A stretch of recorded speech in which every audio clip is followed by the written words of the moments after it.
What if the person, job, or opportunity that rejected you actually saved you? Stop scrolling for a second and answer this honestly. What is the one rejection you still remember? The message that broke you? The person who chose someone else? The job that said, "We're sorry"? The opportunity that slipped away? Now here's the real question. What if that rejection did not ruin your life? What if it protected it? What if the thing you cried for was the exact thing that was never meant to carry your future? And what if years from now you look back and whisper, "Thank God that happened"? Tonight, I want to tell you a story. Not just about rejection, but about the kind of rejection that feels like an ending until life reveals it was a redirection. And by the end of this video, you may never hear the word no the same way again. There was a boy named Aarav. He wasn't the smartest in the room. He wasn't the richest. He wasn't the most confident either. But he had one thing: hope. And sometimes hope is the most dangerous thing to lose. Aarav had spent 3 years building one dream, one job, one company, one opportunity that in his mind would change everything.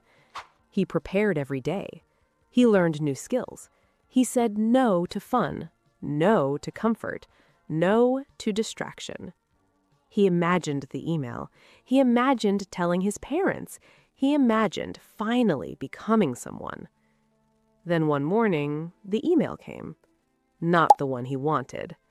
The one that started with, "Thank you for your interest," and ended with, "We have decided to move forward with another candidate." In simple English, that means rejection. Someone said no to the future he had already said yes to in his heart.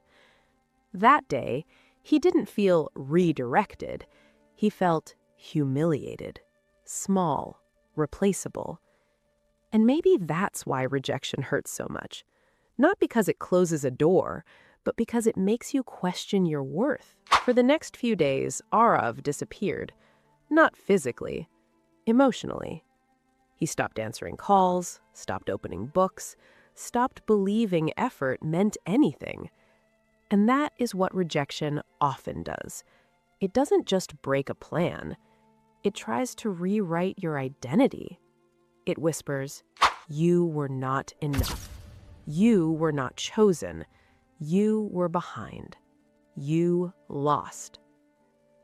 But here's something powerful. Rejection is an event. It is not an identity. Let me say that again. Rejection is something that happened to you. It is not who you are. But Aarav didn't know that yet. All he knew was this. He had given life his best shot, and life had answered with a closed door. Or at least, that's what he thought. A week later, Aarav met an old teacher by accident. The teacher looked at him once and asked, "So, which rejection are you grieving?" Aarav laughed a little, because it was such a strange question. Not what happened, not are you okay, but which rejection are you grieving? As if rejection was not rare, as if it was normal, as if it was part of becoming. Aarav told him everything.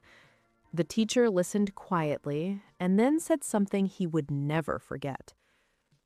Sometimes life rejects your plan because it has seen what your eyes cannot see yet. Aarav frowned. The teacher continued. If you got everything you asked for immediately, you would never discover what you actually need. That sentence stayed in his mind, not because he fully believed it, but because for the first time, his pain had competition. A new possibility entered the room. What if this is not punishment? What if this is preparation? That night, Aarav did something he hadn't done since the rejection. He opened his notebook, and instead of writing, "Why did this happen to me?" he wrote, What might this be making space for?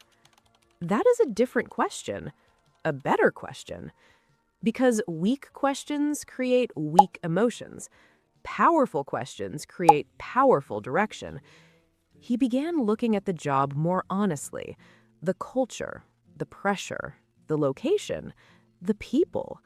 And for the first time, he admitted something uncomfortable. Maybe he didn't want that life as much as he wanted the validation of being chosen. And those are not the same thing. You're watching Fluent English with Tara, where we grow in English, mindset, and life lessons one powerful story at a time. If you love learning English through deep emotional stories like this, make sure you stay till the end, because this story gets even more powerful. And if you want more videos like this, tap the I button for our next life-changing lesson. Curious. A month later, Aarav applied somewhere else. Smaller company, less famous, lower status, at least on paper. This time, he wasn't trying to impress, he was trying to align. And that changed everything. He got the role, but more importantly, he found mentors who actually cared. Work that challenged him, space to grow, time to think, time to become. 2 years later, the company he had once begged to join went through massive layoffs. The dream place, the place he cried over, the place he thought would define his future. Imagine if he had been accepted. Imagine if the prayer had been answered. Sometimes rejection is not a wall, it is a shield. A shield from the wrong place, the wrong timing, the wrong person, the wrong version of yourself. And this is why the phrase blessing in disguise is so powerful. A blessing in disguise means something painful that later reveals a hidden good. At first, rejection wears the costume of loss. Later, it reveals the face of wisdom. And maybe your rejection is not about a job. Maybe it was a relationship. Maybe you begged someone to stay. Maybe you tried harder than your dignity allowed. Maybe you thought losing them meant losing your future. But what if they were only a chapter? What if your pain came from attachment, not alignment? Some people reject you because they cannot recognize your value in the season they meet you. Some opportunities reject you because your future would be too small inside them. Some doors close because you have outgrown the room behind them. Read that again with your heart. Not every closed door is your failure. Some closed doors are your freedom. And yes, rejection hurts. Let's not romanticize pain. It hurts. It humiliates. It confuses. Grow deeper faith. Discover quieter strengths. Rejection has a strange gift. It removes illusion. It shows you where you were chasing approval instead of purpose, image instead of alignment, urgency instead of wisdom. And once illusion breaks, clarity begins. So if you are in a season of rejection right now, listen carefully. You are not behind. You are not forgotten. You are not unworthy. You may simply be standing in the painful middle between what you wanted and what is actually meant for you. And that middle is hard, but it is sacred. Because sometimes, before life gives you the right door, it teaches you why the wrong one had to close. So cry if you need to. Rest if you need to.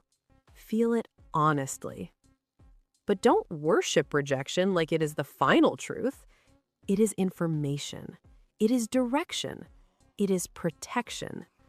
And one day, it may become your gratitude. So tell me in the comments, what rejection changed your life? Or what rejection are you still trying to understand?